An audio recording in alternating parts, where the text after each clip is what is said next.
இன்றைக்கி நம்ம நாகை லோட்டஸ் கிச்சனில் ஒரு சிம்பிளான ஒரு கேக்கு தான் செய்ய போகிறோம். அதுக்கு வந்து ஒரு கிளாஸ் ரவை எடுத்துருக்கேன். அந்த ரவை வந்து வறுத்த ரவை. அப்புறம் ஒரு கிளாஸ் பால், அதே அளவுக்கு காய்ச்சின பால். இது அதே கிளாஸால் கொஞ்சம் நான் ஃபுல்லுக்கும் எடுக்கலை, 3/4 கிளாஸுக்கு கொஞ்சம் அதிகமாக தான் எடுத்துருக்கேன். சர்க்கரை,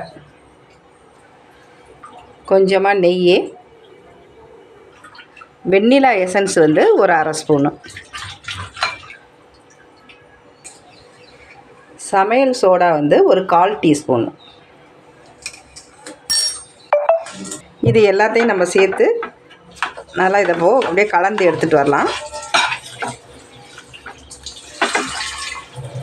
இப்போ இதில் வந்து நம்ம சும்மா ஒரு சிட்டிகை அளவு உப்பு, ரொம்ப போடணும்ல, ஒரு சிட்டிகை. சும்மா அந்த எதுலேயுமே நம்ம செய்கிற பலகாரத்தில் லைட்டாக இந்த மாதிரி இனிப்பு பலகாரத்துலேயும் உப்பு சேர்த்தோம்னா ஸ்வீட் நல்லா தூக்கலாக தெரியும். அதுக்காண்டி தான் உப்பு சேர்க்குறது. நம்ம அப்புறம் ஒரு அடுப்பில் நம்ம யூஸ் பண்ணாத பழைய பாத்திரம் இருந்துச்சுன்னா நம்ம வச்சுக்கலாம். அதை வச்சுட்டு இதில் வந்து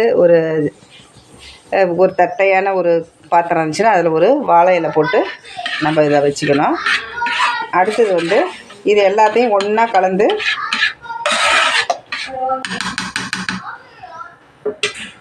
அப்படியே இதில் நம்ம அதில் ஊற்றிட வேண்டியதுதான்.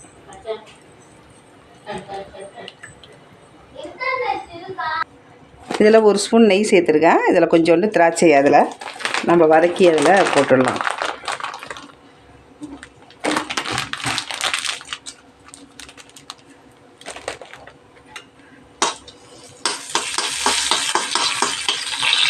இப்போ இதை வதக்கியாச்சு. இதை வந்து இந்த திராட்சையை வந்து நம்ம அதெல்லாம் சேர்த்துடலாம்.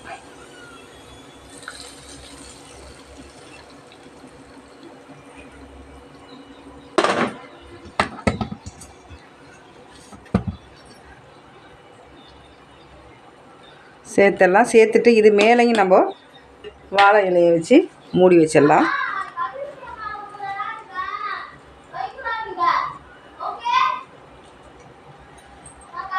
இது மேலேயும் நம்ம இப்போ இலையை சேர்த்துட்டோம். இதுக்கு பொருத்தமாக மூடுற மாதிரி ஒரு மூடி வச்சு இது மேலே ஒரு வெயிட்டை தூக்கி வச்சிடலாம். இது அப்படியே ஒரு 10-15 நிமிஷம் அப்படியே சிம்மிலே வேகட்டும். இப்போ பார்க்கலாம் வெந்துருச்சான்னு.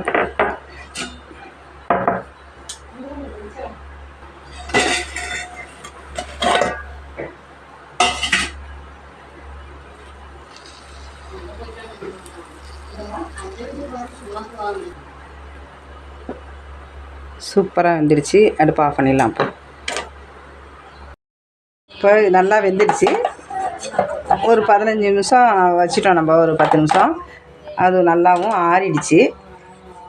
இப்போது இந்த கேக்கை நம்ம தட்டி எடுப்போம்.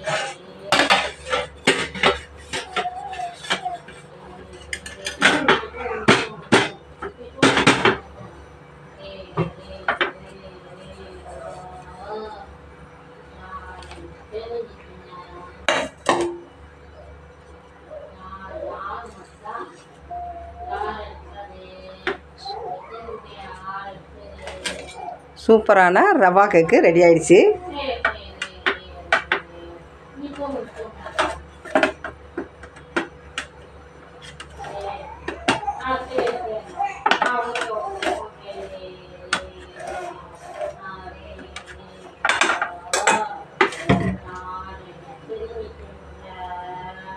இது மாதிரி நீங்கள் ஒரு தடவை செஞ்சு பாருங்கள். நன்றி, வணக்கம்.